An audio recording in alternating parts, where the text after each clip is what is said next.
Good evening, everyone. I'd like to welcome the members of the Evansville Astronomical Society and any solar system ambassadors that we'll have online with us this evening for our February presentation. We've got a nice guest with us this evening, and I'm going to hand it over to our program chair, Chuck Allen, for his introduction. Okay, thank you. Our guest speaker tonight is Dave Collier from the Indiana Astronomical Society. Dave started observing back in the early 1970s with a small Tasco refractor and was absent for astronomy for a while and got back into it pretty heavily in 2015. And he is a member and board member of the Indiana Astronomical Society, and he holds an undergraduate degree in computer engineering from the University of Evansville and a master's degree in business administration from Butler University in Indianapolis. He's been employed for over 35 years in the aerospace industry. And he's also a telescope operator for the Getty Link telescope in Mooresville, I believe, Indiana, and also the Tanager Hill Observatory.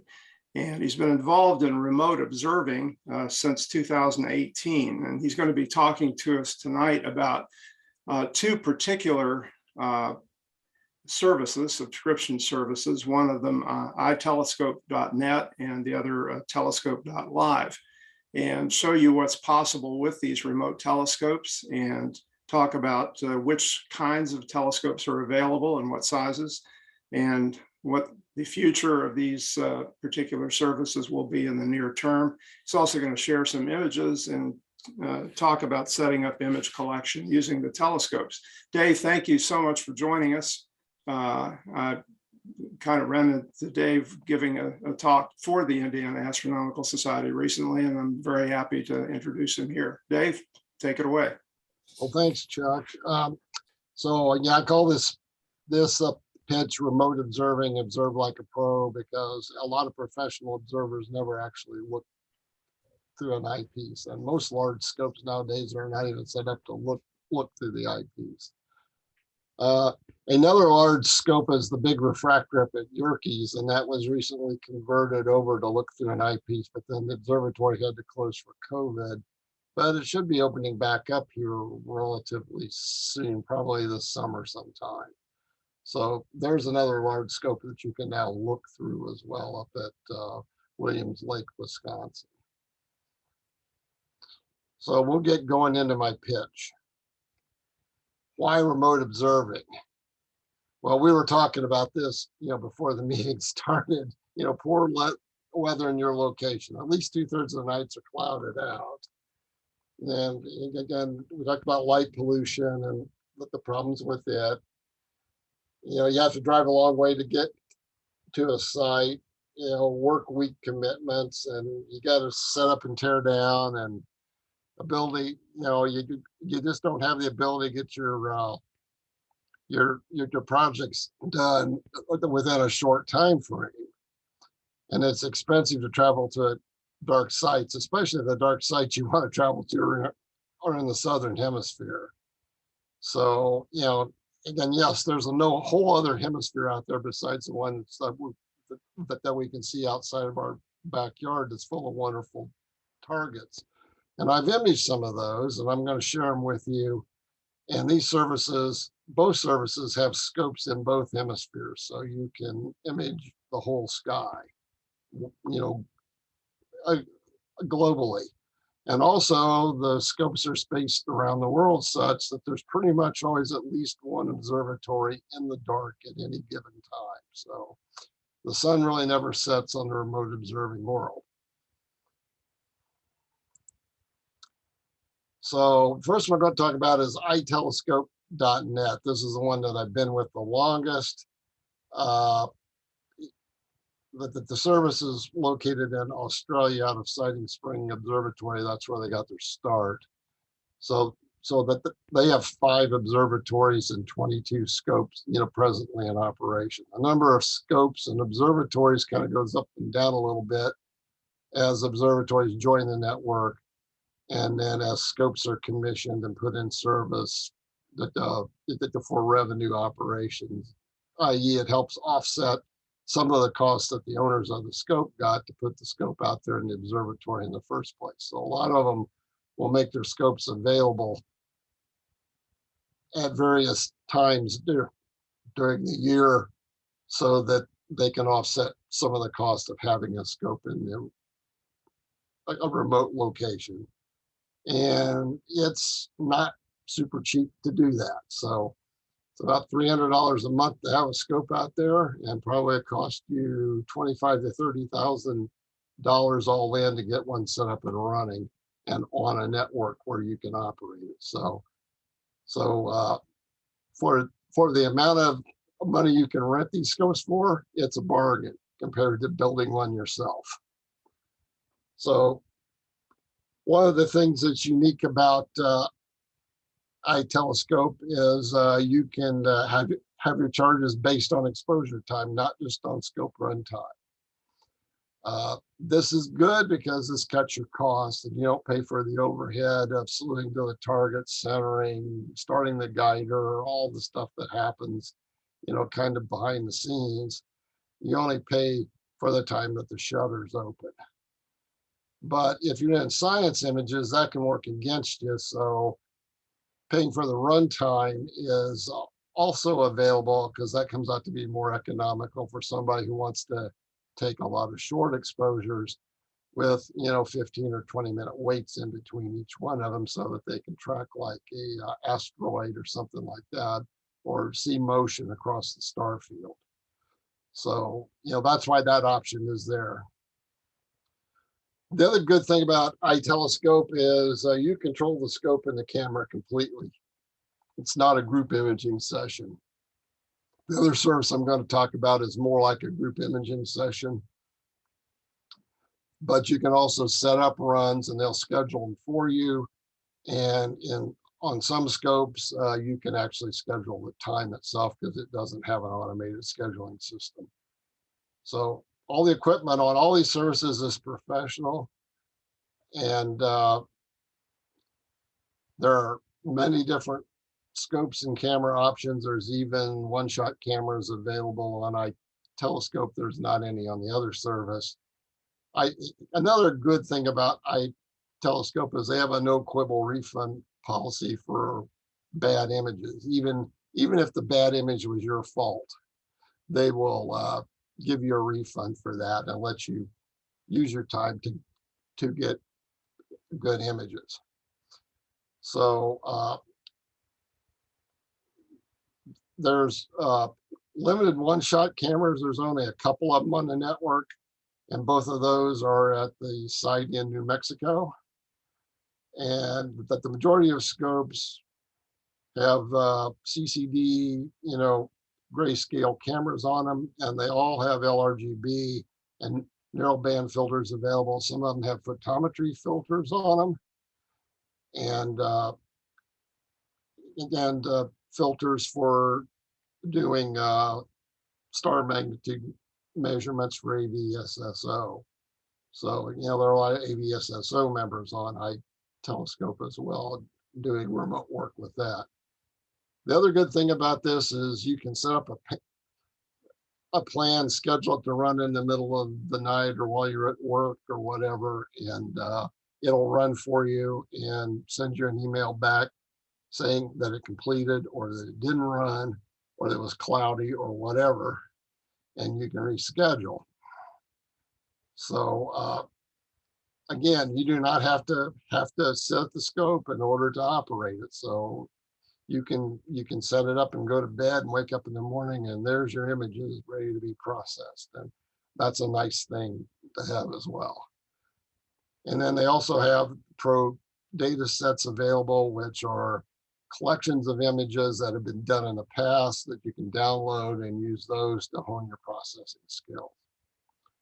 So goodness all around.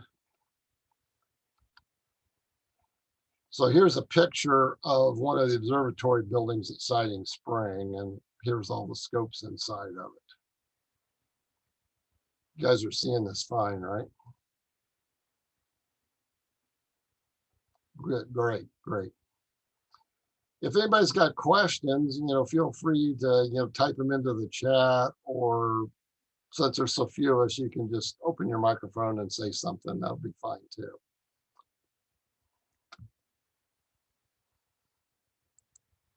So here's the scopes in New Mexico skies, and one of the buildings there is kind of up on top of a ridge, and has low, has fairly low horizons. This is a nice site. I do a lot of imaging out of that, and in particular on this one scope right here. This is we'll explain it in a little bit as to what it is, but it's a 150 millimeter Takahashi with a color camera on it. And it's a nice color camera. So first thing, I'm just going to show you some of the images I have taken with iTelescope. This was one that I did for the Globular Cluster Observing Program of M13. Was taken at New Mexico skies. And I took that back in 2018, back when I first got started. Here's another one that I took on a telescope they have there, which is a RASA, Celeston RASA row Ackerman telescope. And this was shot with a one-shot camera. So it came out really good considering it's a one-shot camera on that scope.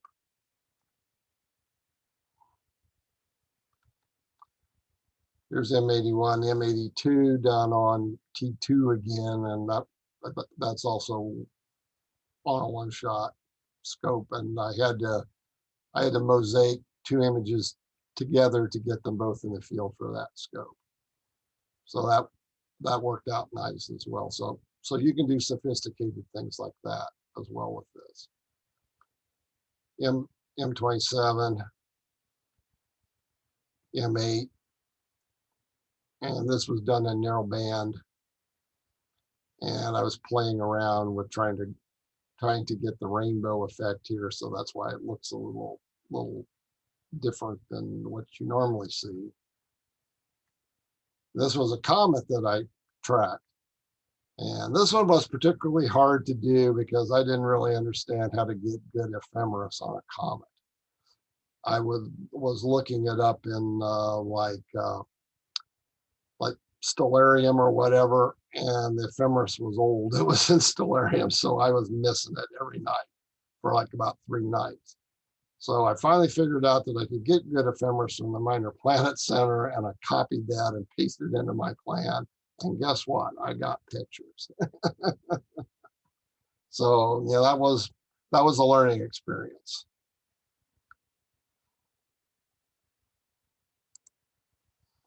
Here's a relatively recent picture that I took just this week. So one of the things that they've expanded on iTelescope is the ability to take pictures of the moon and of minor planets with the scope. So this was, something that was tricky for them to set up to be able to do this. This is just a single frame I captured in color on a one-shot camera and processed.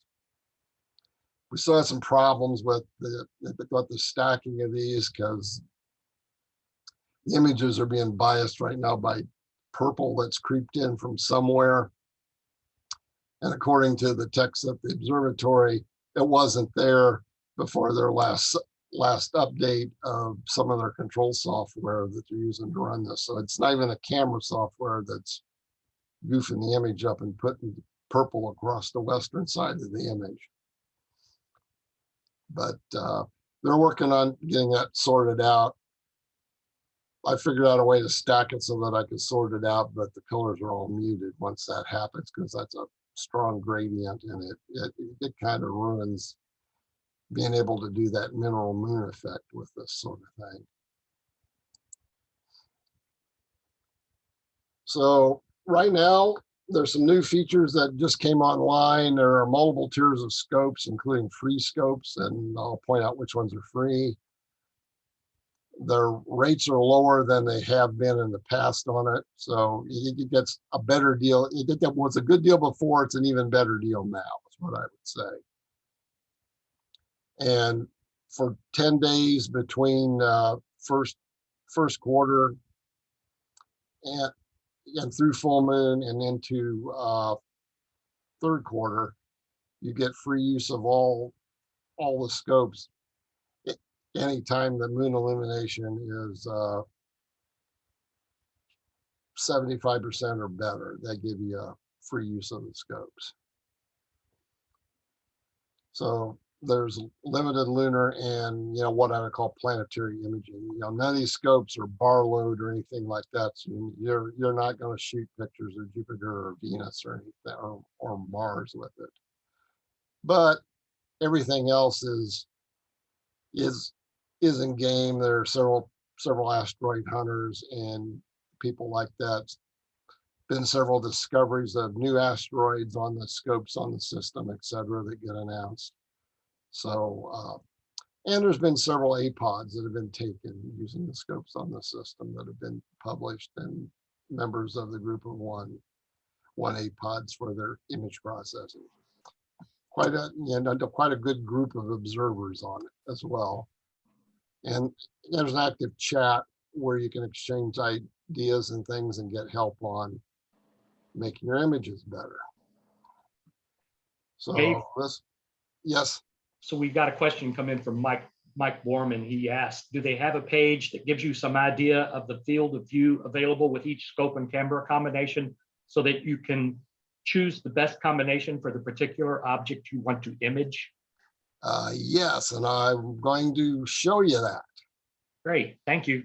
Yes. So what I'm going to do here next is I'm going to flip to this page on the actual site, and we'll walk through a little bit of it, and I'll show you how it works so that you can determine what the conditions are and what you're going to get.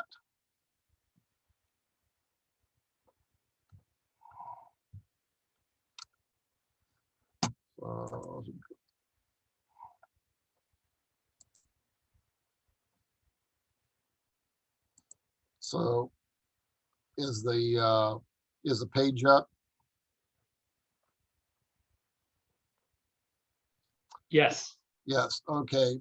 So when you come to this page, first thing you look at is where the darkness is and see which observatories are that they're denoted by red dots are in the dark and which ones are not. Obviously, Siding Spring right now, it's nearly noon there, so it's not in the dark.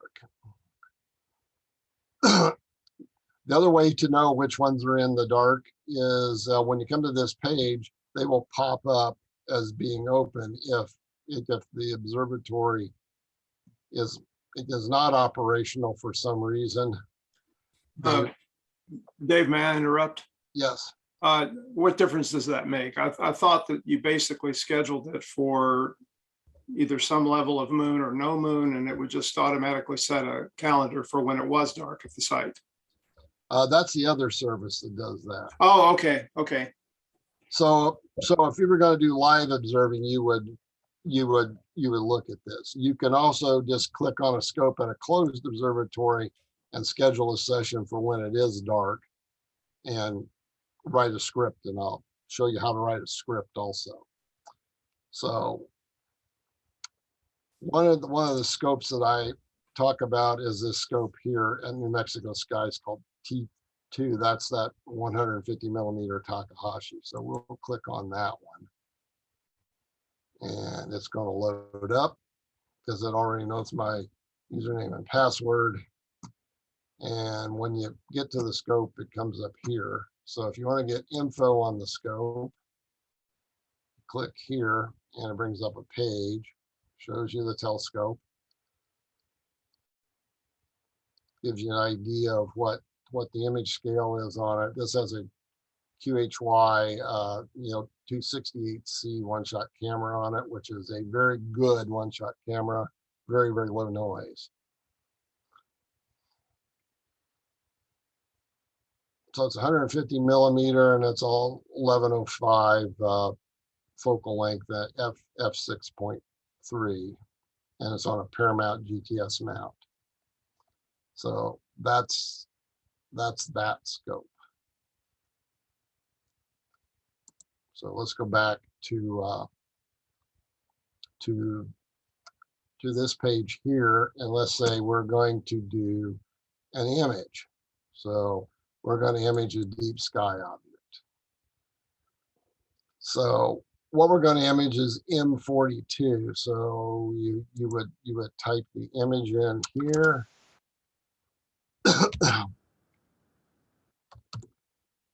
M42, look up the right ascension and declination. It'll tell you that astronomical night and when the image start time, when the transit time is, which is about now. Imaging in time, and if you look up here in this corner, you can see the local observatory time and such as well. And it lets you know what the time is your time, the time is at the observatory, and what the time is UTC. And if there's a pending reservation, how much time you've got before that reservation happens. So we've got that. We looked up the right ascension and declination, and it automatically populated the fields. We've got the target in, and with the right ascension and declination. Dithering is checked by default, but you want to use dithering that cuts the noise down even further. And let's say we're gonna make a 20-minute run, so let's do eight images. And I'm gonna set it at 150 seconds, which is, you'll see various options here of 1, 10, 15, 30, 60, 90, 150, 240, and 300. Those represent the exposures, which they have a complete set of master darks and flats captured for, and those are updated on a weekly to 2 weekly or so basis, so that any new dust or anything is captured.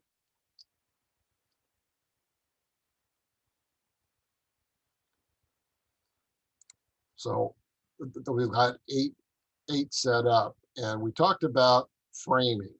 So you want to do framing to see what the framing is for this. You click this link here and it takes us to a site called Telescopius. So when you put your image in, this little window pops up and gives you an approximate time. You can go to Telescopius and it loads.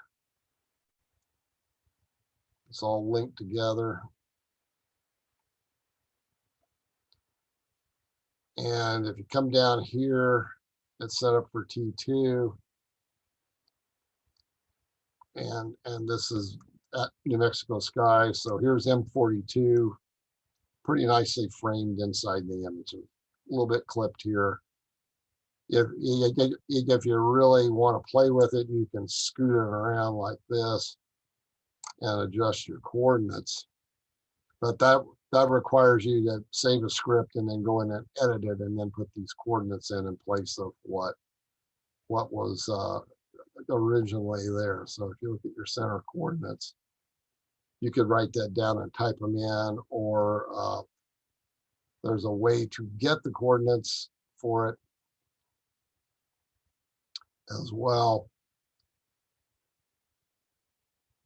If you click here and you got it set to 1 by 1, you can do that, and then you can copy to your clipboard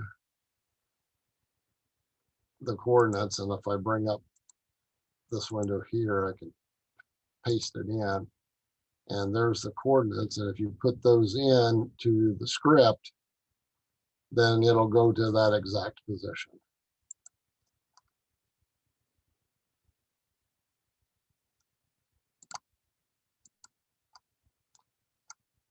There are any further questions at this point? You could say, let's look at another scope. Here's a Here's a 24-inch Dahl Kirkham at that same observatory. And of course, its field of view, it's zoomed way in because it's got a really narrow field of view. So you would need to mosaic this to image it with that. So let's go back to T2, which was the one we were using. There's one with a little longer focal length, T11.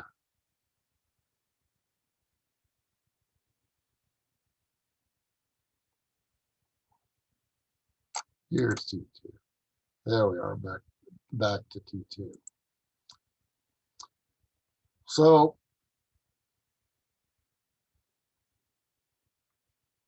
I'll leave Telescopius and go back to our deep sky plan. And we've got it set up for 8 images. And set up to only generate a preview on the first and last image, and dithering is checked, so we're good. Somebody has grabbed the scope, so I cannot run this plan right now while he's on it. If he wasn't on it, I would be able to grab it and run it for 20 minutes. So I don't know how long he's going to be on because it's in the free time. He can hold it up to an hour. So I'll tell you what, we will save the plan for later. It's saved M42. You can come over here and there are various things you can do to look at it. So if you want to see what's going on the telescope, you press system status and it shows you it's in use imaging. Where is it indicated that it's in use? I didn't see that. Up here at it says in use, where it says observatory. Oh, I see it. I see it. Okay, thank you. And then it's running on exposure right now. These are some slewing exposures that are being done to get the scope on target.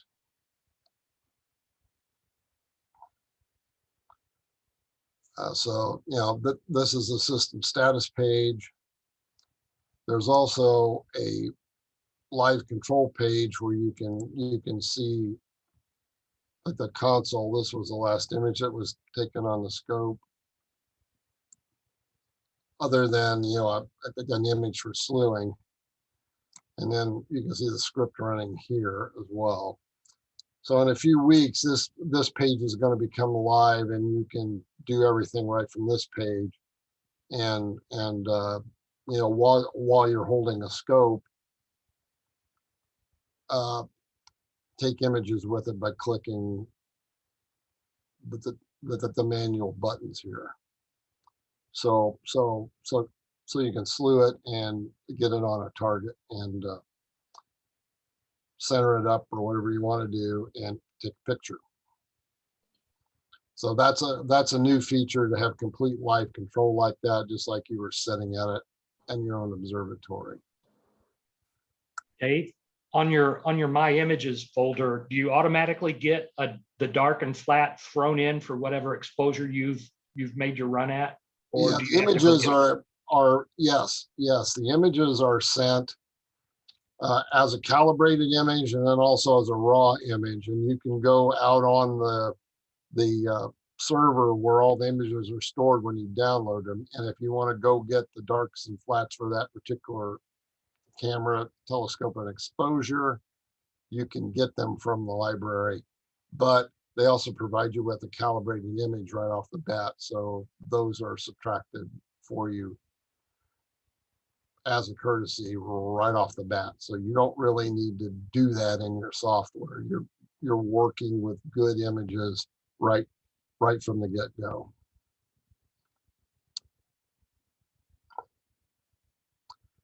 So I saved an observing plan for M42. Let's take a look at that.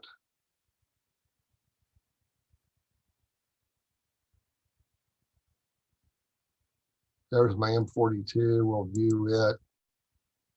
This is what a script looks like. It's kind of small. See if I can blow it up.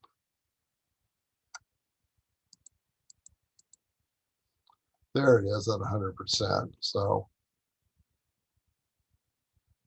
this set, you get this set, you can download this and edit it in any text editor, like when you got those,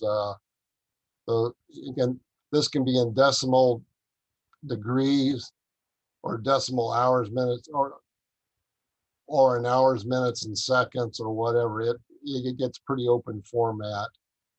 And it says, I want to take 8 images, shutter intervals 150, binning of 1, using a color filter, and this is the target, and these are the coordinates. And when you're finished with that, return the scope to home and end my session. So I've also generated a whole bunch of these and chained them all together. And when I was doing my globular cluster program, and would have a scope for an hour and just have it moving around the sky, snapping images of various globular clusters, so that I could generally get 3 to 4 of those done inside of an hour, and only pay for the actual exposure time on the scope. So that was a plus. With regard to paying for the exposures, had a question come in from Mike. What would be the difference in cost for your 8 images if you were paying for a session versus paying for total exposure time? Well, it depends on the pricing of the scope. This scope now has gotten pretty cheap. It's only like $26 an hour or whatever. We'll get into that in a minute.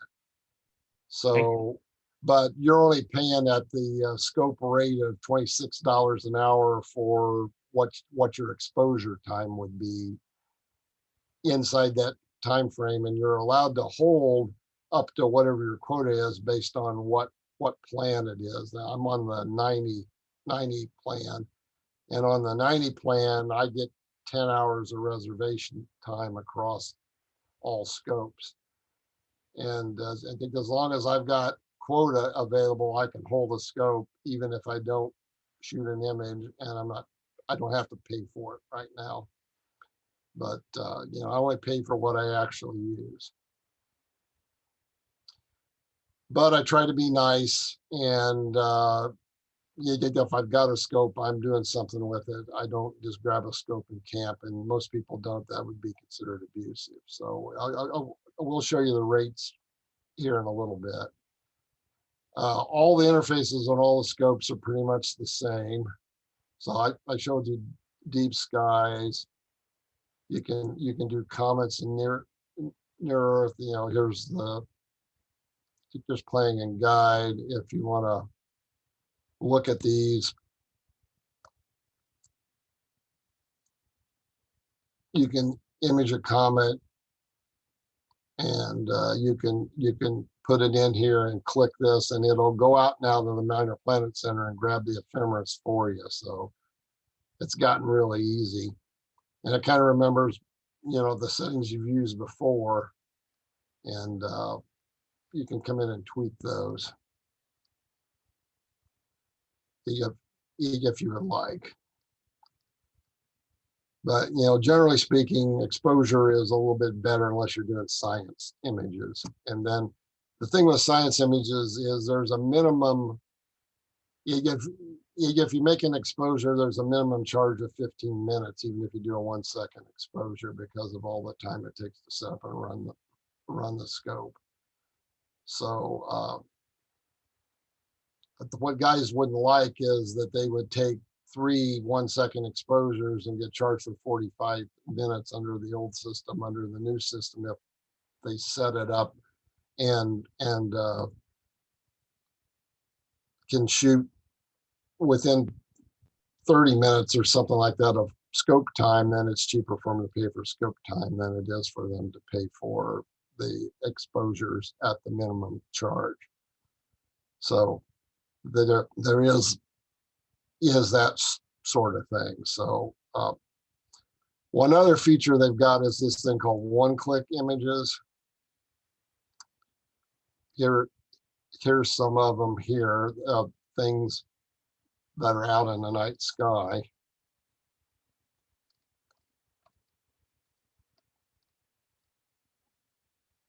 Trying to see if that's still being held. Yeah, he's still holding it. Okay. So you can pick here and hit this and it'll start the exposure if somebody's not got the scope grabbed, or you can grab it and lock it for 15 minutes or so while you get set up.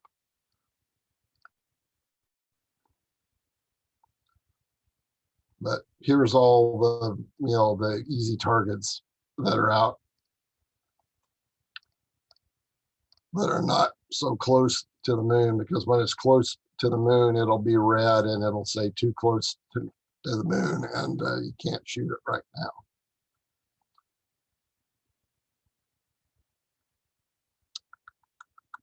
So reservations, let's say you want to make a reservation.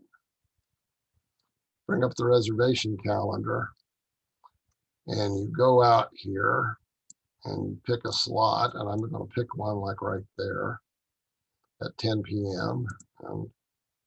It's good to schedule. So I had 8 exposures, so that's 16 minutes. So I want to grab it for at least the amount of time I've got of exposures plus about 50%. So just to make it easy, I'll say 10:30. So half an hour. Plan I want to run is M42. And I hit confirm reservation, and boom, I've got a slot. One of the things you can do is move it around, and it updates the time, etc. So that's for tomorrow night. Just as an example of what you can do with that, but that's very, very simple. The plan I just generated, or you can come in here, open it. It's being sluggish right now.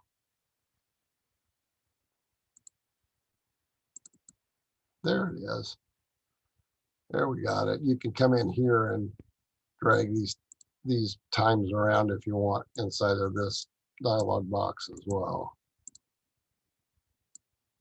Change it, like you want to add 5 more minutes, you can do it that way, confirm the change, and it's done.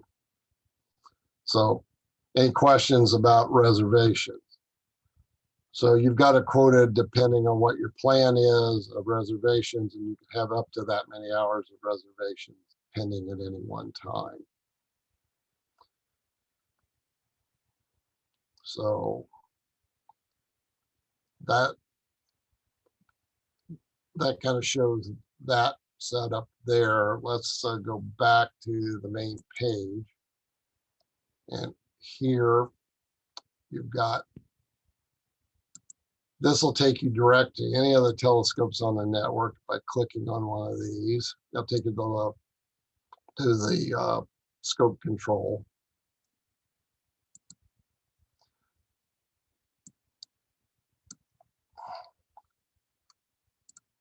And here you can see who's using the scope as well.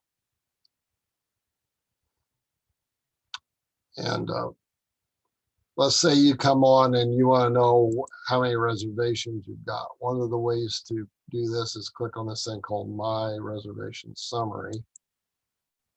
And it shows me all the reservations I've got on the scope itself. And here was the one we just set up for M42. I don't really want to do that run.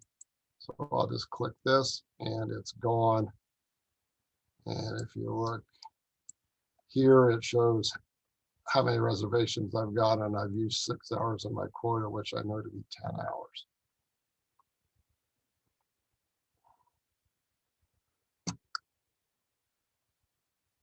And these are some images that I want to take of M78, and I've scheduled 4 nights just to make sure I get it. Once I get my images, I'll come in here and cancel out the ones that I don't need anymore so that it becomes available for other people to use.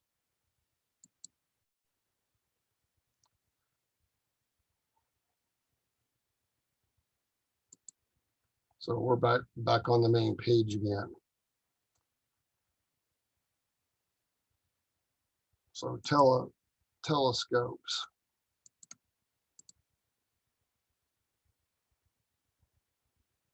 You can go to the website for ITelescope.net and kind of get an overview of what's available out there. Like I said, right now, this is $0 per hour time because the moon's up. And you know, it's generally, normally, before they instituted this policy, there wouldn't be anybody using the telescopes because the moon's out. That they just sit there waiting for somebody to want to use them. So let's look at a few of the scopes available. Here are the two free scopes that are available, but the RASA scope and a Ritchie Chrétien down in Australia. This has monochrome cameras on it with filters, and this guy has a color camera on it, and it takes quite good images. It's a 2600C as well, CMOS camera. These are CCD cameras, so they're a little longer exposure to get the same image. So that's the two scopes that are always free on the network to use, you know, provided that you got a monthly membership. So, you know, you don't get billed for your time on. So the next tier up are the affordable telescopes. And one of them is T2, which was the one we were looking to use, and we could probably jump in here. So the hourly rate on it, whether it's scope time or image time, on the $40 plan, on the $20 plan is $29 an hour. But the $40 a month or $39.95 plan, it's $26 an hour. If you're on the 90 plan for $89.95, it's $23 an hour. And there's some more scopes here. There's a TeleView 127. It's a little more expensive. This one here is an FSQ Takahashi 106, 52, 46, 41. It's in New Mexico. That's a wider field camera. So it's got its purpose as well. And, you know, I've used this scope quite a bit. I like it. It takes really nice wide angle shots, but they're in LRGB. So one thing you'll learn doing this is how to process an LRGB image, because most of the scopes on a network are LRGB, but it's not that hard once you get the hang of it, as long as your software supports it. Here's T20. It's another FSQ, similar pricing. This is a plane wave CDK. It's fairly affordable as well. Taking good images with that.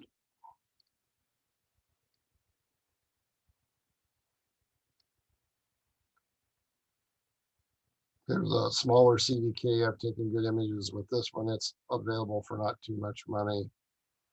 And down in the Southern Hemisphere, there is a RASA scope as well, but this one has a monochrome sensor on it as well.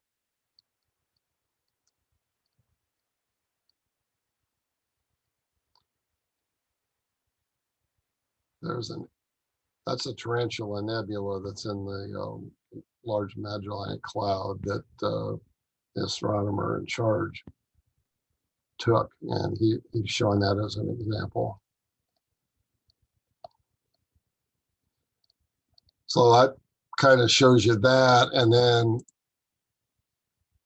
if you really want to get fancy, There's some premium telescopes available too.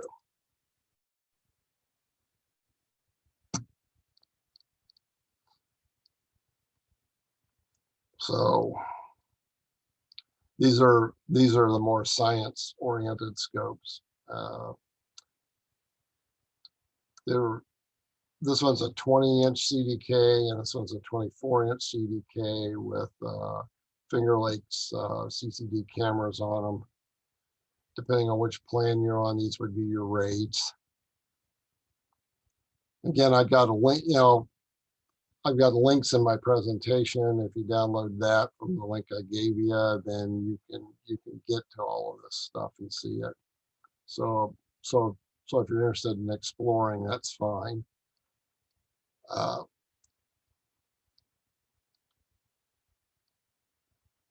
There's another Takahashi 130 millimeter. There's the pricing there. These are quite a bit less than they used to be. They used to be 30 to 40% more than they are now, about. So this represents, a major change in their philosophy on how they're running it.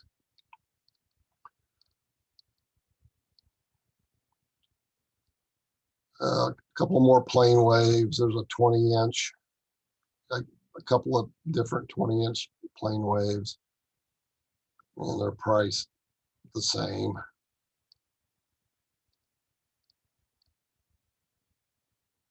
"17-inch plane wave. And one of the more interesting things down in Chile, it's got a power supply problem with it right now, so that it's not done as a Samyang lens on an ASI 1600 mm sensor. And essentially it's a DSLR, type of a system that will shoot a really wide field image. So if you wanted to shoot something like the core of, one of the projects I want to do on this is shoot a picture of looking at Sagittarius right at the core of the galaxy, of our galaxy, and get the star field and the dust lanes and everything. That's one of the things I want to try on this guy, and it's a wide enough field of view that it would make a nice spectacular image of that. There's a new scope being added here at La Palma in the Canary Islands. And it's a 400 millimeter Ritchie, and it's got fairly decent rates on it. There's a CDK at New Mexico. There's just lots of scopes there, and here's some more scopes in the works. This one's in Chile. This one's going in Australia. Again, like I said, there's no quibble for bad images. You get a bad image, you say, I got a bad image, and tell them what the session number is. They'll go look, and if there's a bad image in there, or even one that's questionable, fuzzy, out of focus, satellites through it, whatever, they will, no quibble, give you a refund. I've gotten good enough now that satellites don't bother me. I can process those out, but as long as it's just not bombarded by, a train of satellites from Starlink or something like that, that's the only ones that really look bad.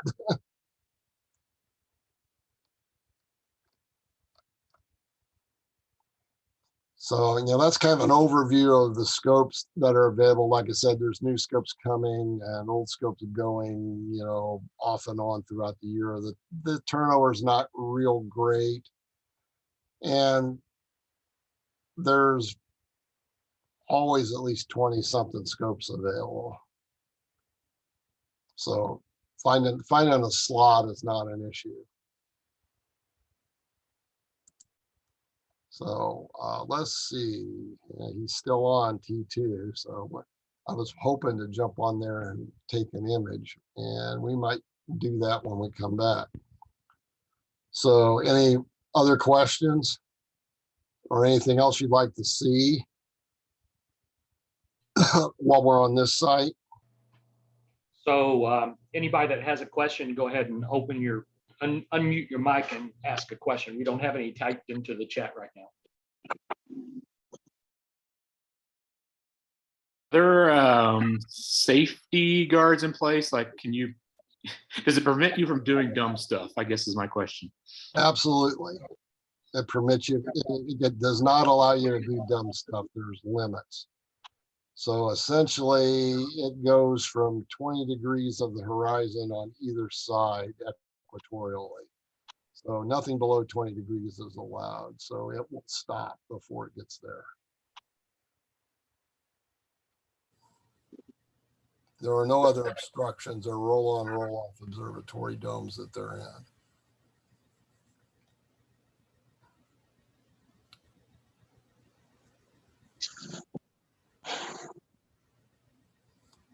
Any other questions? Yeah, if during your session, I guess the clouds roll in, what happens? I mean, your session is just stopped, or what happens? Yeah, your session will stop if the clouds roll in. They got to roll in pretty bad because I've gotten images where I've got clouds in them. And I just ask for a refund on those images, and they credit my account back for the cost of those images, whatever percentage of the run it was.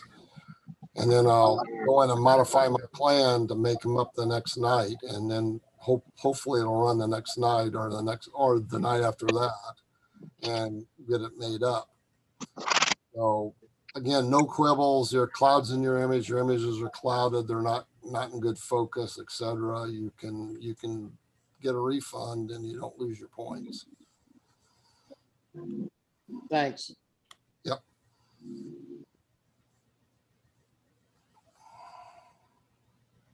And you said you had pretty much full control over the camera controls. I mean, binning, if you want more time on luminance, you can set up any parameter. Yep, absolutely, yes. Pointing, you got complete control of pointing. You can put any right extension declination in there you want. It doesn't have to be one looked up from the system, etc.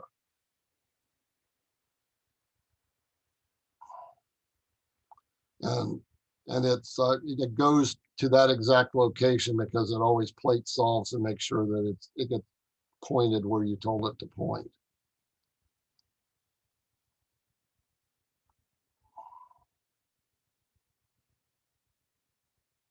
So that's Telescope, or that's ITelescope.net.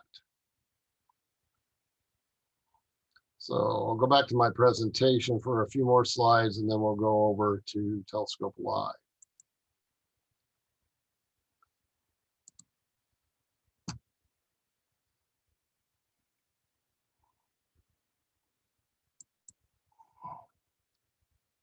So, this is showing the framing,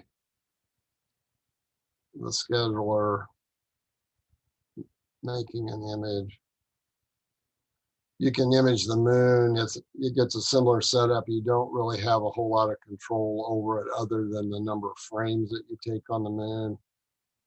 So I've been working with them and getting these exposures right because that they just guessed at it when they first put it out there, and I was getting some really overexposed moon images. So I fed that back during this free period, and they adjusted those to where they're taking nice pictures now.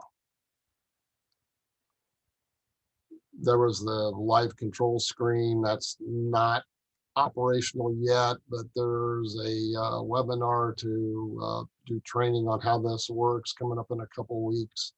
So that will be available very, very soon, that you can actually sit at the console here and again run this. And you can grab the scope with a little button that's up at the top of each page that says, basically reserve it live, and you can hold it. You can hold a scope during the free session for up to an hour. During normal times, if there are no reservations, you can hold it for 2 hours. And just work with it live here from this screen.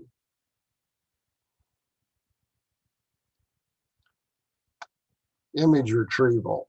I didn't show you that, right?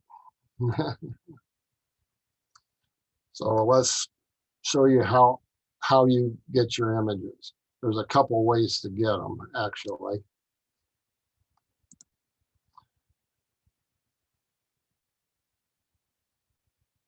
Right here is a button on the main thing for download my data. You hit this.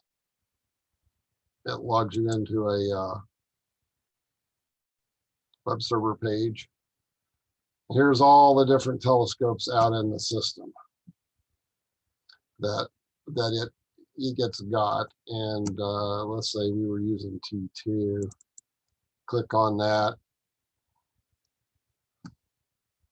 So I've got images I have taken on it over time. Let's go to my N57 folder. There's the date. It's 2021 9/11 when I took that picture. So it holds your data up to your data limit, which is many hundreds of gigabytes. So here's all your images, and they're all zipped together. So usually the way I do it is I'll come down and I'll select all of them and then zip all of these zip files into one zip file. So I've just got one file to download, and then you basically just zip it up, make it, and then do the download here, and it downloads via your browser to your downloads directory on your computer, and then you can move it from there and open it up and everything else. So that's fairly easy as well. For guys that are computer nerds, you know, kind of folks, you can use FileZilla, which is how I've gotten to using this. And you go to data.itelescope.net and open up a FileZilla session. And it's just basically dragging folders from one window to another to get the data down onto your computer. It's much faster than this method. So Is FITS files the only image file that you can save as, or can you do any other image formats? I believe it does. It'll save them as either TIFFs or PNGs is what it's one or the other of those, either PNGs or TIFFs. And another thing you can do is use a program called FITS Liberator, and take, if your imaging processing software doesn't do FITS, and convert the image from a FITS over to a TIFF or a PNG from a FITS as well. And that's a free program that you can download from NASA that will manipulate those and convert the file formats for you. So there's something for everybody.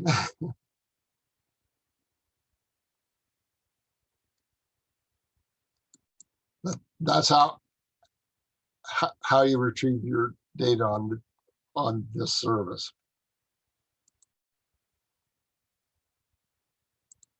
So here's kind of your pricing. You get points, 20, that's roughly $1 a point, roughly $1 US a point. That's kind of their plan. And it renews every 28 days because of the lunar cycle. There are even higher plans than this with more time and a little cheaper rates, but they get extremely expensive. There's one all the way up to $1,000 a month. Now, obviously, somebody that's paying $1,000 a month is doing something pretty serious, but there are a few customers like that. And the rates per scope hour go down with the higher monthlies. And let's say you're on a low dollar plan and you just want some more points, you can also purchase them a la carte. So we talked about the free scopes, the affordable scopes, and the premium scopes.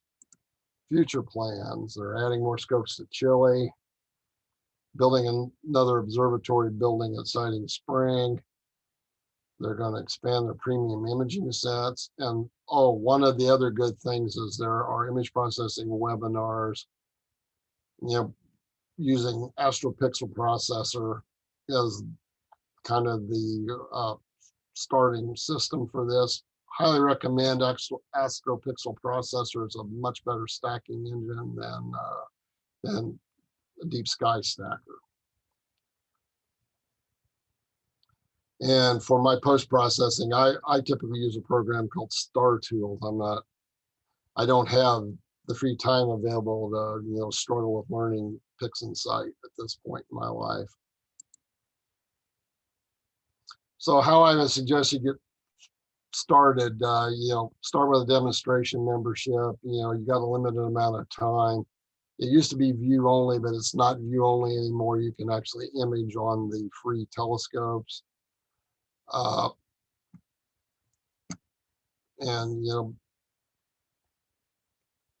then when you start with a demo, you get 20 points. When you sign up for a full membership, the policy is to kind of give you 40 more free points for that. And then the full membership at $19.95 will give you 20 points a month after that. Wait for a promotion in order to upgrade. They're usually offered around major holidays. They're either double or triple points, depending on how generous they feel about getting people to sign up. So the link for this is www.itelescope.net. That takes you to their main website, and all the information is available there. And that's up at the top of the chat as well. So that's ITelescope.net. There's another service that I've subscribed to that has 3 observatories and 10 scopes. And it's located in Australia, Spain, and Chile. Heavens Mirror, IC Astronomy, and El Saus down in the Rio Haerto Valley, just south of the Atacama Desert in Chile. Again, the same sort of thing, global. This is a group imaging session. Session times are chosen by the staff. There are a couple of scopes where you can schedule your own time. And these are some half meter Newtonians that are down in Chile, are the ones that you can schedule your own time on, or at least the last time I used them, you can still do that. You could also sign up for letting them schedule them. Lots and lots of data available on this site, lots of downloads. So if data is your thing, if you want to just get data so that you can learn how to improve your processing skills, this is probably the service to sign up for. Again, it's another $20 a month thing. But for that $20 a month, figure you could download more data than you could process. Right now, I don't know of any one-shots. They keep saying they're going to add a one-shot, but this is pretty much all LRGB and narrowband stuff.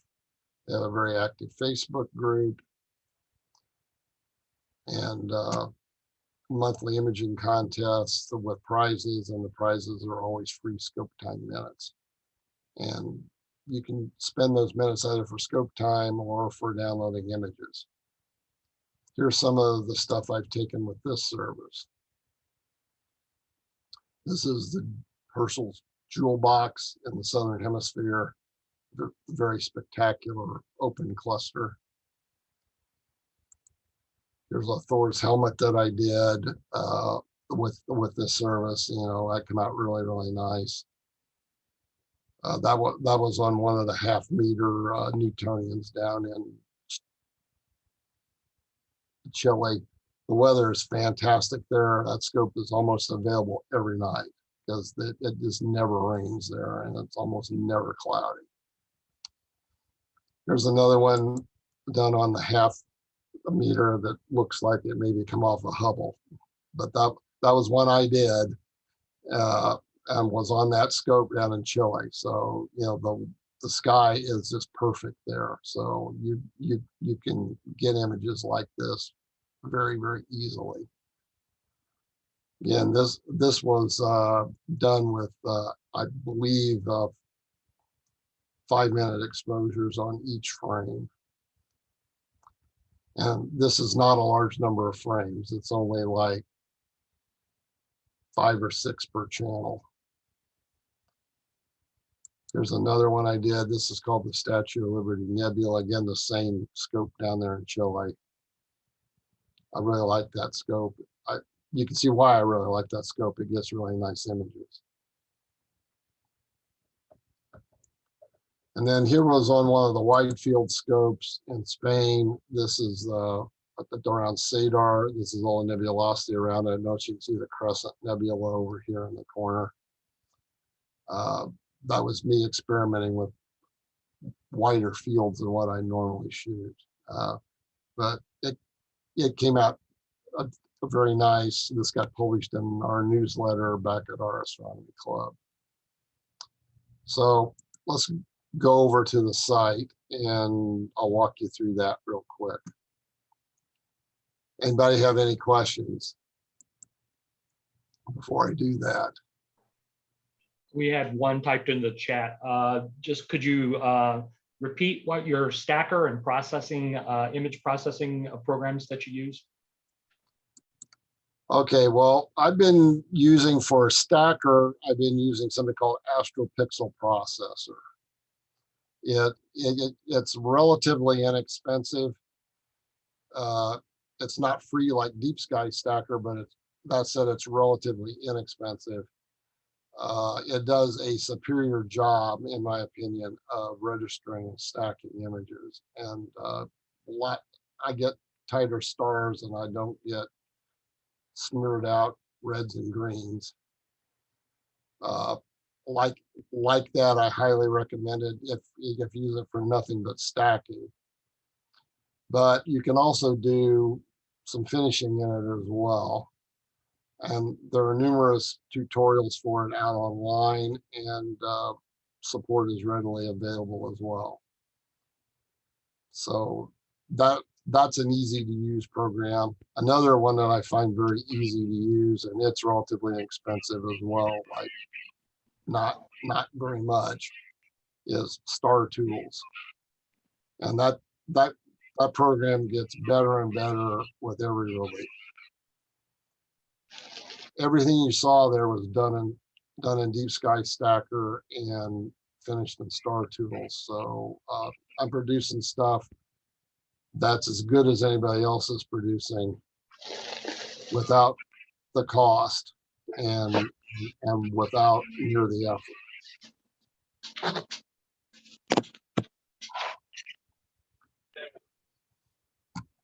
So let's look at what's available for you. So if you want to get data, this is where this service really shines, is data for processing, to get good at processing.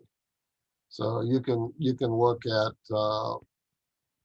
these one-click observations, open this up and look at all the observations.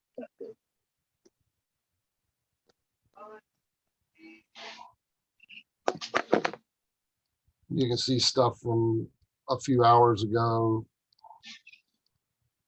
a day or so ago, and you can grab these like for, like this one here, it's 20 cents to get 1 hour of data on NGC 2175. This one's 60 cents. There's another one for 20 cents on the Cone Nebula. Again, you're going to pay $20 a month, but that $20 goes a long way. You're going to get a lot of stuff to download. The other thing they've got is they have these things called observation bundles, where if you want to get hours worth of data, so you hear some of those, if you like the antenna galaxies here. Your cost for that is 8 hours worth of data, $5.40 to get 8 hours worth of data that's been collected over time on these galaxies. And trust me, that much data and then an LRGB, that's going to make a really nice image.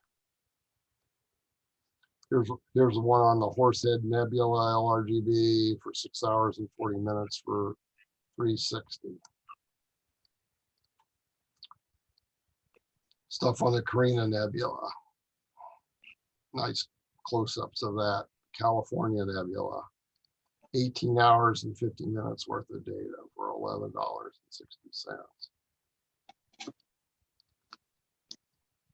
Just, you name it, there's data out here for this thing.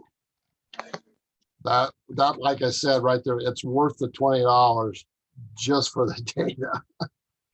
Because I've gotten a lot better processing by working with this data here.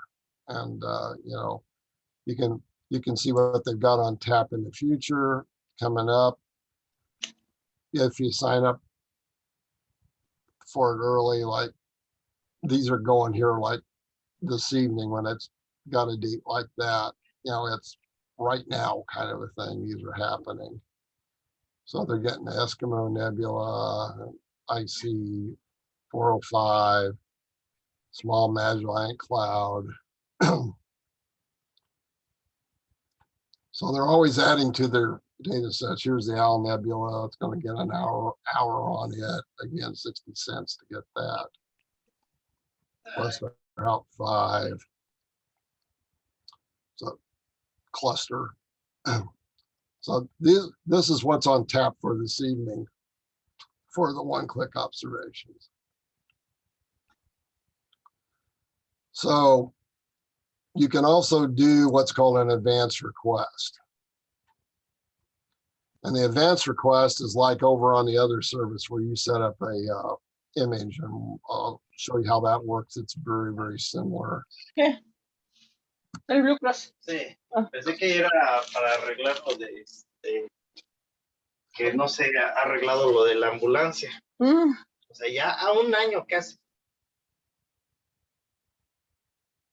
Okay.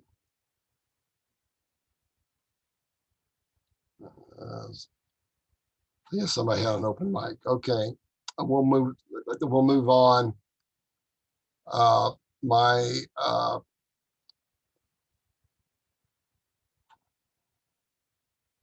So to start one, you hit new request.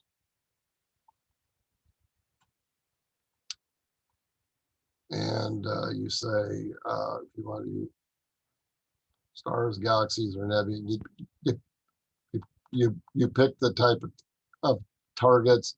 They do planetary on this one for Jupiter and Saturn and Venus and things like that. Those are coordinated with an astronomer. I think you guys have heard of him. His name is Damian Peach. Works with this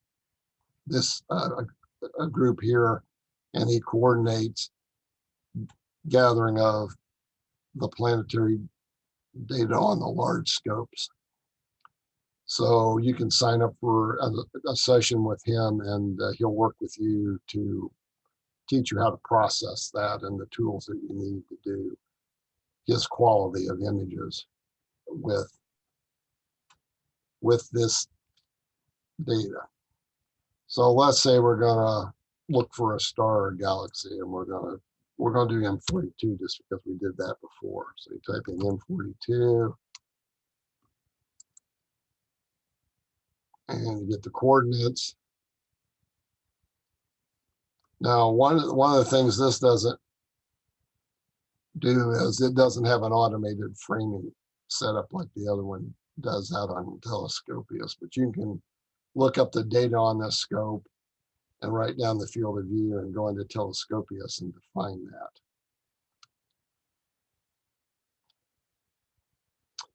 So that's the first step. Then we'll go on to the next step.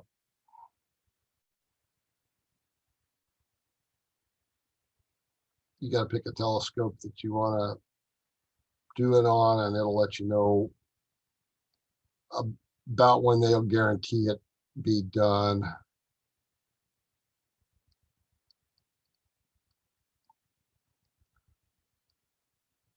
And what the pricing is for that scope.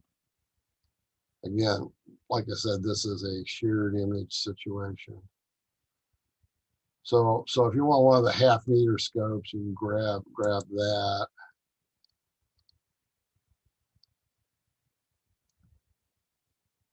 Go on to the next step. Pick which filters you want. Usually you do luminance, red, green, blue, or you can do narrowband. You can do same exposure time, or you can do different exposure time.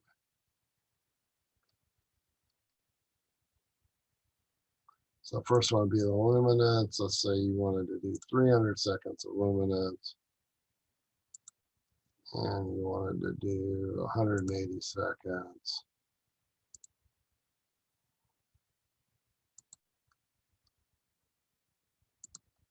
On each of these. And it says, okay, for that plan, you're gonna be charged 14 credits for the exposure time, 27 credits for overhead, a total of 41 credits to shoot that.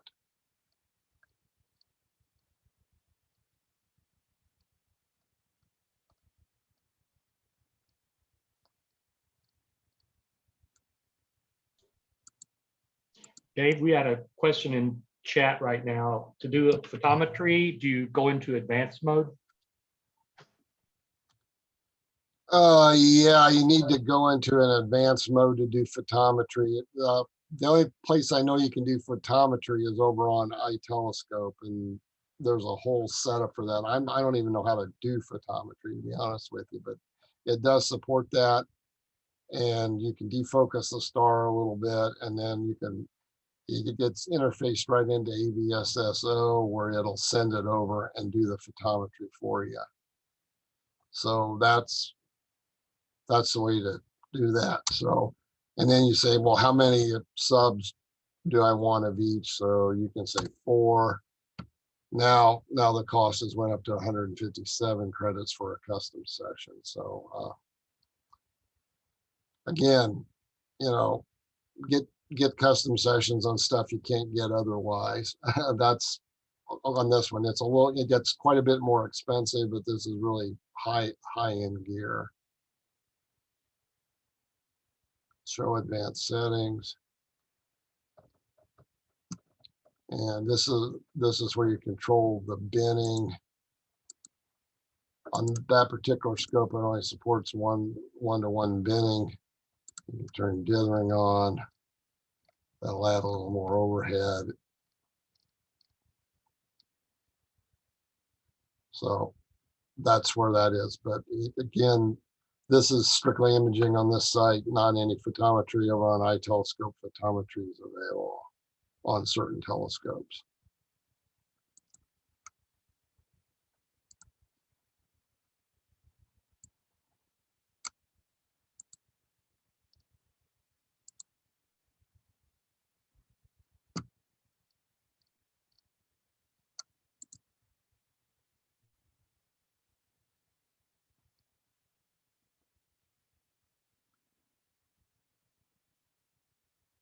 Oh, if you want to use the photometric filters, yeah, there's photometric filters available too. So. Not on this scope, there isn't.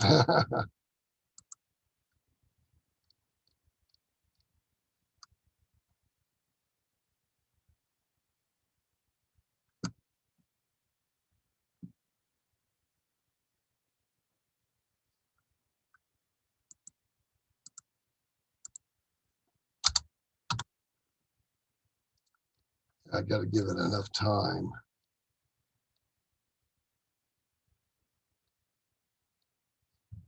For 134 credits, okay. I got a better price because I took 3 on each filter. And then the next step, On this particular one, you need to schedule it, so there's an open window right here.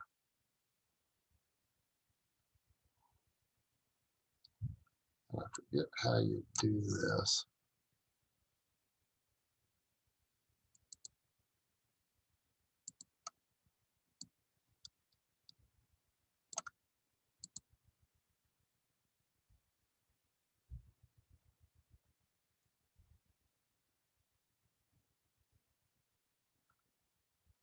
But you would essentially go in here and create a session.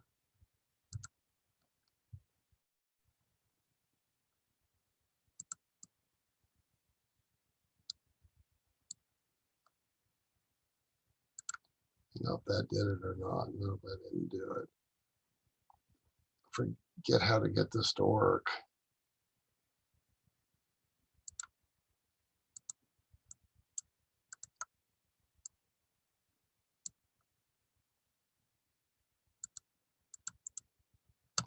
But you get the hang of it here. I've done these once or twice, but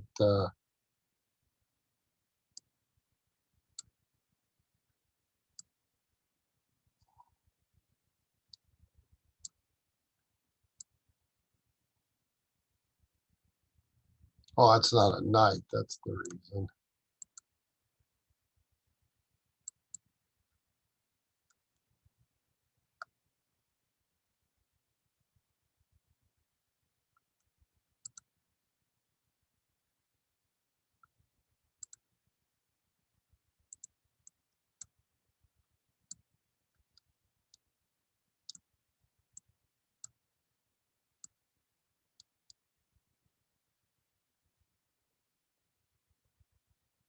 It's not letting me put it in there.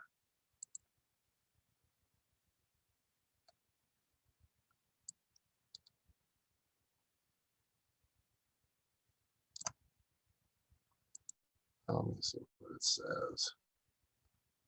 Got a little change here.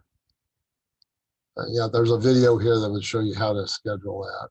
So I'm gonna have to learn up on that again because it's different than it was the last time I was here.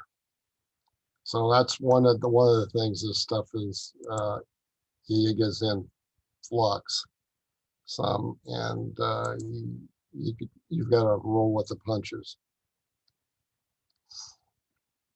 So essentially, I set this all up. There were 3 images on each filter.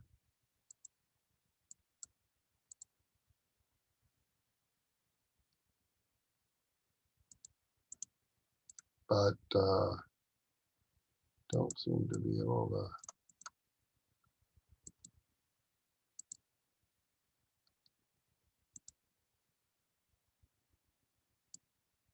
Drag and drop this element in the calendar below, but it's not letting me drag and drop it.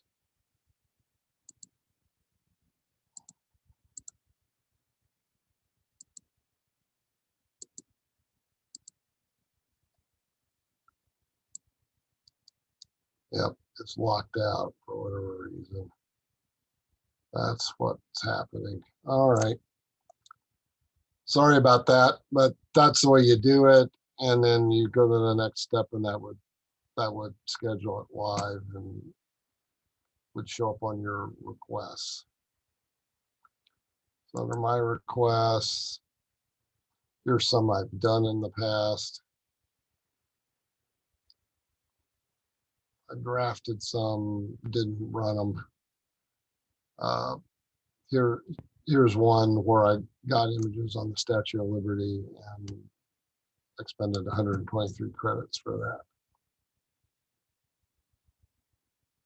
Go to your data when it comes off the scope is stored here in the archive. Some stuff on Comet Winter that I downloaded. Helix Nebula that I showed you I downloaded. This was one that I downloaded some data and I did some live data both on. Again, these images come off calibrated just like on the other service, or you can go and get raw calibration frames for them and use the download manager. Once they want it downloaded, it shows up here, and then you can download it the same sort of thing through the web interface as the other one was. So telescopes. Australia, they've got this one scope, a Takahashi 106.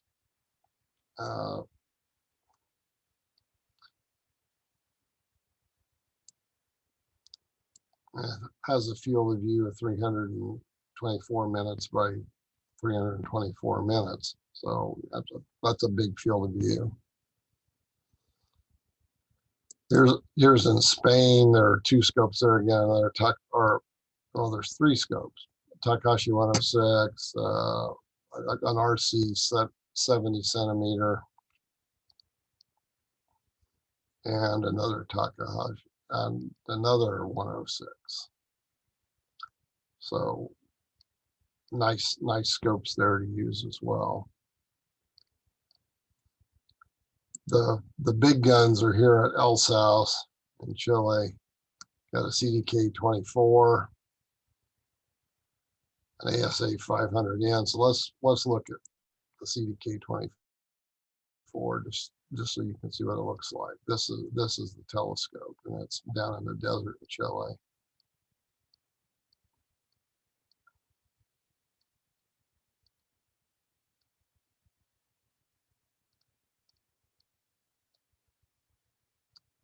Here's what's available on it, pixel size, all of the different exposures that they have set up in it.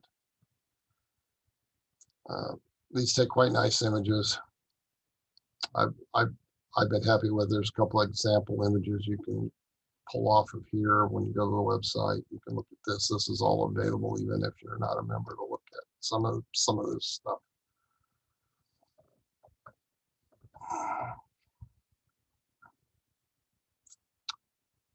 Lost focus. Okay.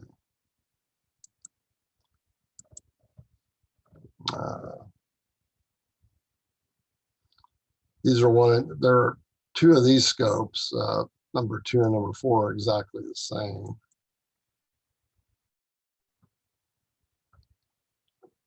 And it's a big Newtonian. It's a half meter Newtonian.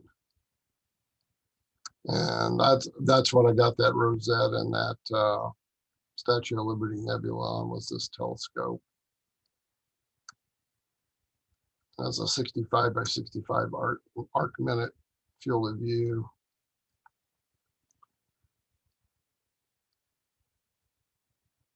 And this was the one that we were trying to schedule on, but it wasn't letting us schedule. It might be down right now, as possibly what was going on, is why it wouldn't let me drop something there. Because it's full moon time, and frequently that's when they'll do servicing on them. But that's a scope, and then there's a big gun down here too that I'll show you. This one here is a 1 meter telescope. And they also have a Nikon F200 lens on a Finger Lakes sensor that it does like a DSLR that's automated here as well. But I'll show you this big gun. It's a 1 meter telescope, f6.8, 100 centimeters or 1 meter. This one will go really deep, and it's really big.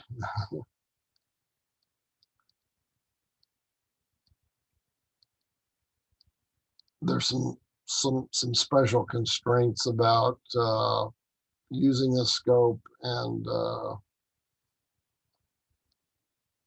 there's some limits on the time that you can use. I think you have to reserve it for at least 30 minutes, maybe 60 minutes to use it. And it gets It's the biggest internet telescope that I know of out here. So, that's the one thing they've got going for them, is that they've got these big guns down in Chile that the other service is trying to get some stuff like this, but it's very, very difficult to get an observatory up and running there because it is so remote. With internet power and everything else, it's a challenge.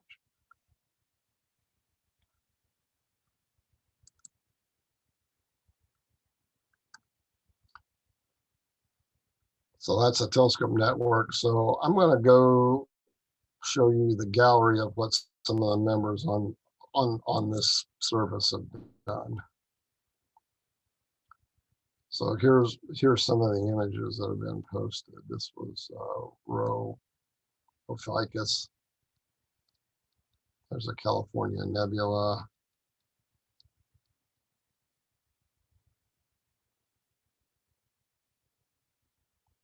Cone.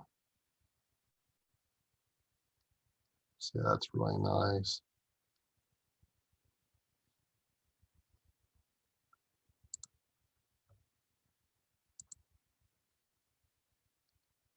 Nice globular cluster.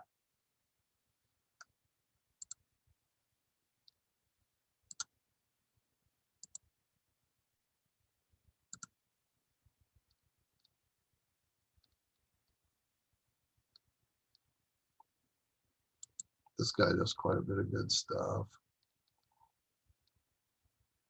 That looks cool.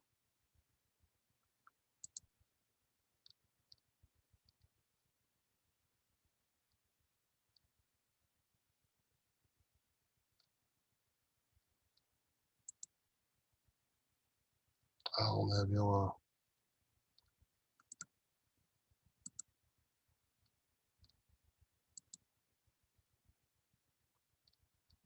The Dolphin's Head.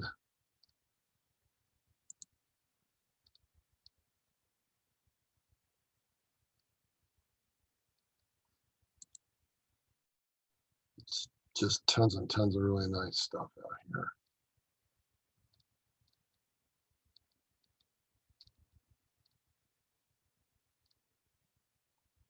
This is a member of our club that did this one. This is nice.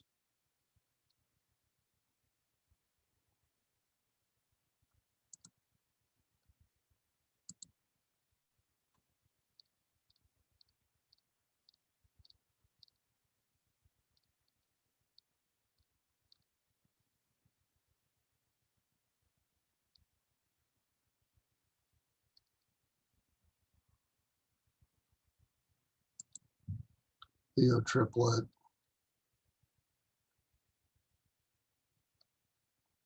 That came out really good. So that's some of the images there that you can do on this one. Some examples of what people have done with this. It's a matter of getting on it and playing around with it and kind of learning as you go. And it's going to take some time, but this stuff is here. And as you can see, you can get really great images while you're waiting around for the weather to get better to actually observe at home.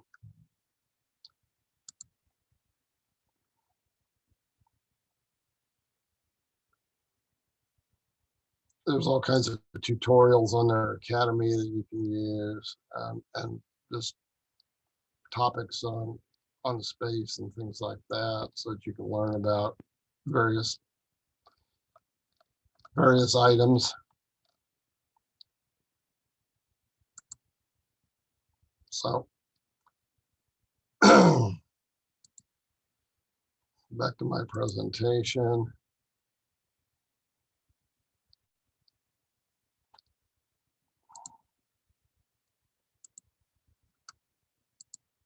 Well, down there, let's talk about the pricing. So they have plans that start at a lower monthly, and that basically is how many one-clicks you get pending at any one time. So for $4 a month, you can have 2 one-clicks pending at a time and access to the standard tutorials. And the silver plan, which is the $20 a month one, is actually $19 a month. And you can have 5 one-clicks at a time, which is more than enough. You get all the standard pro data sets, access to advanced requests, the premium and the standard tutorials. For $50 a month, you get everything. And 50 points. This is already in place. That the revamp of the sets are collected on any object many hours at low rates. That's already in effect. And the silver plan, you're now up to 34 one-clicks, a month on this. The goal can get 84, but 34 is more than you'll ever process unless you've just got nothing better to do. And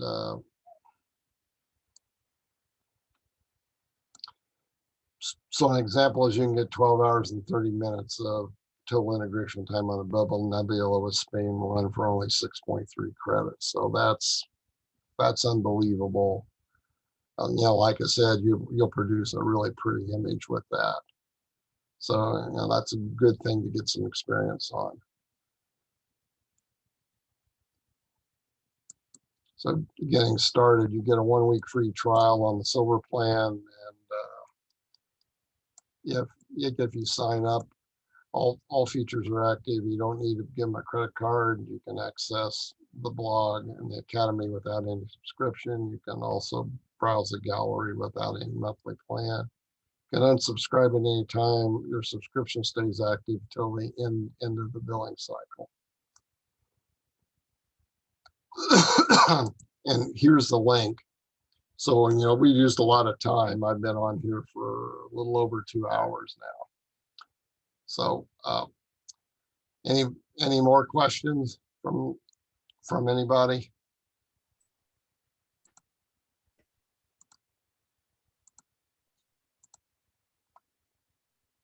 Is this a auto renew at the end of the subscription period, or is it, do they give you a notice and have you renew it? It's an auto renew. Okay. And like I said, you can cancel at any time. So anybody else that has a question, go ahead and unmute your mic, and or you can type it in either way.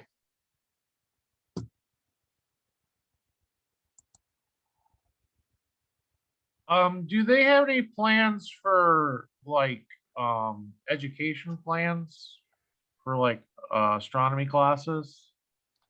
Yes, both sites offer education, tutorial classes and education classes. Like as far as for, learning a lot about astronomy, there are some courses for that on this Telescope.Live site as well. Another good thing that I would point you at is the Crash Course Astronomy course that's taught by Phil Plate. That's a very good course for learning all the current information that would be taught in first and second semester college astronomy classes as well. Those are very good courses. There's links to those up on the Indiana Astronomical Society website as well under Astronomy 101. If you want some good classes that'll cram course everything you need to know to understand anything astronomy that's being talked about, basically. So that's what I know about that.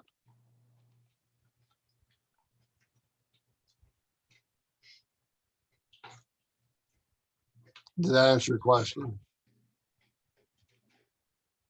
I was actually for the telescope websites themselves, do they have plans to use the telescope for astronomy classes? You can do that, yes. You'd probably be better served over on ITelescope with that. They have education plans, but you need to contact them directly about that. Okay. Thank you. Yep. But yes, you could do that. I guess I didn't understand what the question was. Any other questions?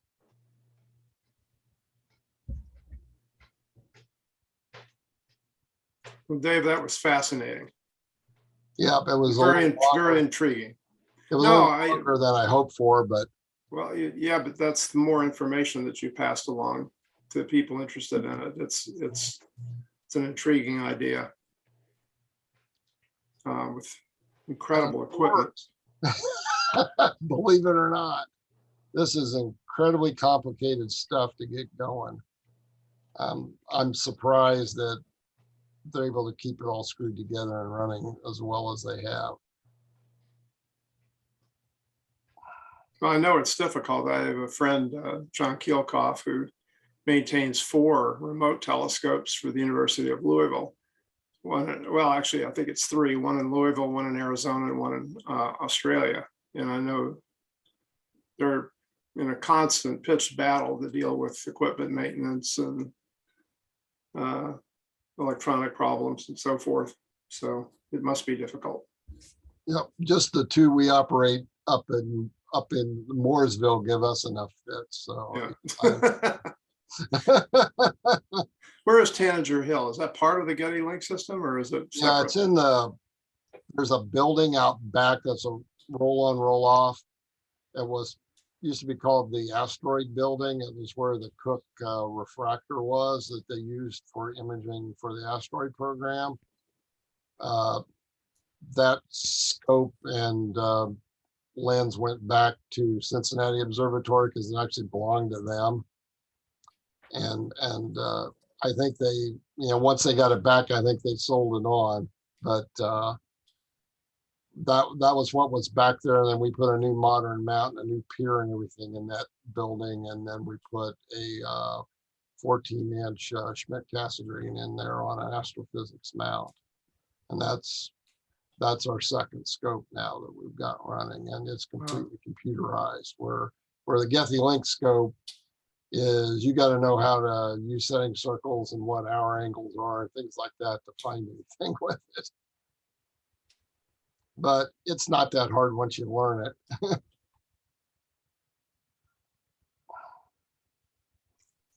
Last chance, anyone? No, just a comment. It looks like you got a lot of horsepower available these days for a little bit of money. You don't have to spend, $20,000 to get your setup out in the desert someplace. And here you can go off and take professional images. Yes. So, yeah, that's great. That's the greatness of this whole thing. Now, I've got a rig, sitting up in my garage, and I use it some too. And I've got an 8-inch Schmidt-Cassegrain and a little 80-millimeter refractor that I've done imaging on. And I do that as well. And I do some visual. And I've got a lot of scopes available. I've got too many, like everybody. Well, thanks everybody for listening for a couple hours. I hope you learned something. And if you got any questions or anything, you can email me at the email address that I provided up in the chat, and I'll get back with you. I'm going to be out of town this weekend, so if you send me something this weekend, it may be a few days before I get back with you, but please feel free to do so. Come up and visit us sometime. You're welcome to join the IAS's Facebook group, and it's a pretty active group. There's something like couple of thousand members in that group, so there's quite a bit of stuff that gets posted, and most of it relevant.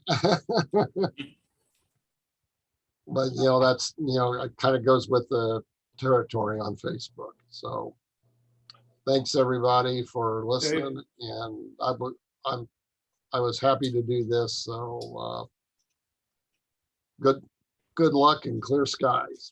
Thank you so much, Dave. Thanks, Dave. It was great. thank We you. really enjoyed it. You're welcome. For Thank those you. online, we're going to be posting this video to our YouTube channel in the next few days. And I typed into chat his email address for those that weren't in the chat at the earlier part of the session. And thanks to everyone for joining us. the EAS members and the solar system ambassadors and all our astronomy professors and everyone else that was online. So I'm going to go ahead and stop the recording. I'll leave the session open for anybody that wants to just chat. So thank you very, very much, everyone. Thank you, everyone.